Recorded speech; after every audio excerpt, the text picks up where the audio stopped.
Let me go across, as you can see, live shots there. More dog squads are arriving. The entire place is shut for obvious reasons. More sanitization operation, more security operations are going to take place. Manohar Kesri, my colleague, is there. Manohar, can you hear us? आपको आवाज आ रही है? I'm told Manohar is at the parking lot. Yes, आवाज आ रही है. ये आप कहाँ, सुनहरी मस्जिद के पार्किंग लॉट पे हो? कहाँ पर हो आप? बिल्कुल ऋषभ जी, मैं मौजूद हूँ रेड फोर्ट के सुनहरी मस्जिद के पास और इसके जस्ट मैं दिखाता हूँ. आप राइट साइड में देखिए, ये सुनहरी मस्जिद है और इसके लेफ्ट साइड में जस्ट अपोजिट सड़क के बीच दूसरी साइड पार्किंग है. और यहीं पर i20 जो हुंडई की गाड़ी थी वो यहाँ पर 3 घंटे तक पार्क रही. और खबर यह है कि डॉक्टर उमर खालिद जो गाड़ी में इंतजार कर रहा था और वहीं से वो निकला है. 3:19 तक यहाँ रहा. उसके बाद कहा जा रहा है कि ये सामने जो कैबिन देख रहे हैं जहाँ से पार्किंग फी कलेक्ट किया जाता है, यहाँ से गाड़ी निकली है और 6:48 में इसी पार्किंग से लाल किले की ओर मूव की है. और यहाँ से निकलते हुए करीब 4 मिनट में नेताजी सुभाष मार्ग, मैं अपने कैमरा पर्सन अविनाश को कहूँगा कि वो दिखाएं. देखिए, ये इस तरह से जाते हुए इस सड़क से होते हुए सीधे राइट साइड जो चौराहा है यहाँ से लाल किले की ओर मूव करती है और नेताजी सुभाष मार्ग तक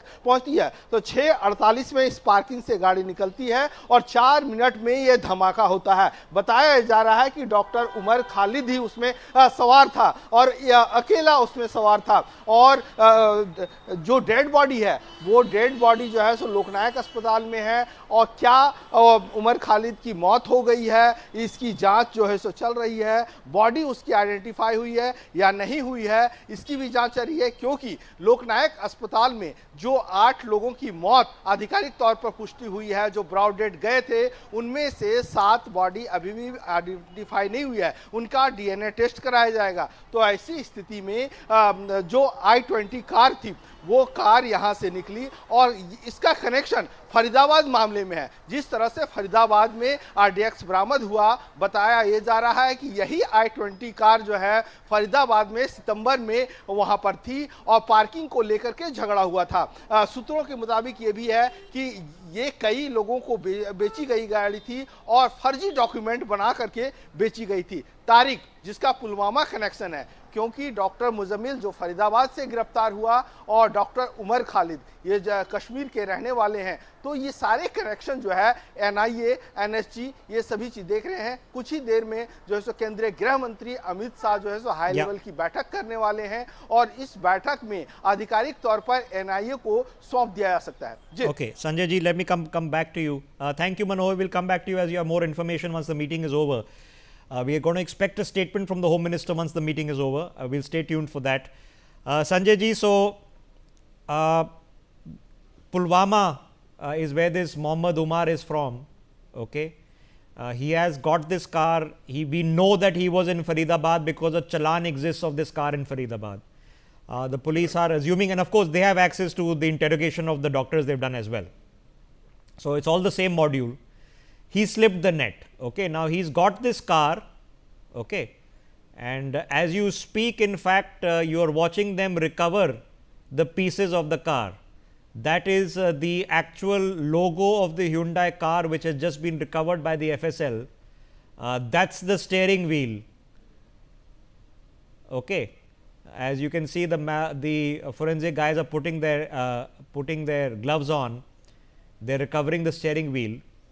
So they found the car is in pieces. That's the steering wheel lying on a footpath. The steering column completely missing and the steering wheel completely warped. They're taking a measurement and photographing it in situ before bagging it up. And they found the piece of the logo of the front end of the car, where the Hyundai logo is there. There they're bagging up the steering wheel. This is the recovery that has happened. You can see some cables of the car, the electrical cables of the car lying in the gutter. What is left, those are also being photographed and now recovered. They'll have to put this, all of this is valuable evidence because all of this will have chemical traces of what is or what kind of explosion it was. You can potentially try to create a chemical signature linking it back to the ammonium nitrate in Faridabad.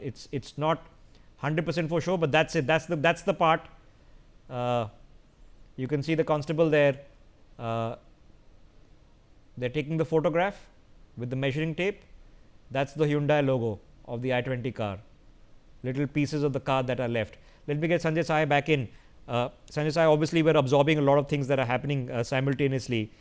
So Mohammad Umar from Pulwama, network of doctors who were running this module. Obviously they were running it for months, if not more than a year, stocking up, purchasing the cars, getting things in motion.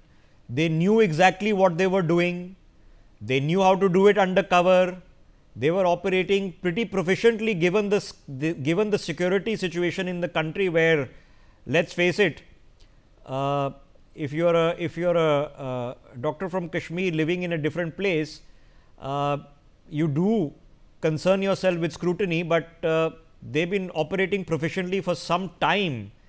That this was being planned out. Now the raids, as I mentioned, sir, are happening in Kashmir. That's where the raids are taking place. So there are going to be a lot of people who are providing them some sort of support. Somebody gave them a car, somebody gave them a place to stay. Do we assume that all of them perforce then are part of this network? See, we cannot assume that perforce all of them are a part of the network, but depending on the nature of raids and nature of evidence which comes out, together, pieced together with the circumstantial evidence, we will certainly be able to pinpoint as to who were the part of this particular network and what role did they play and to what extent. There will be a peripheral area also, like the owner of this particular car, they would be unaware of it, and the lack sort of a vehicle purchase and sale and documentation which happens in this country. So that has always added an additional facilitation angle to most of the vehicles which are being used in these exercises. Okay, so Sanjay Sai, just for the sake of argument, I'm sorry to interrupt, but just for the sake of argument, let us say that I am a doctor and I've been radicalized, okay, and now I want to do something nasty, okay, I want to do terror. The simplest modus operandi is to pick up a gun and go shooting.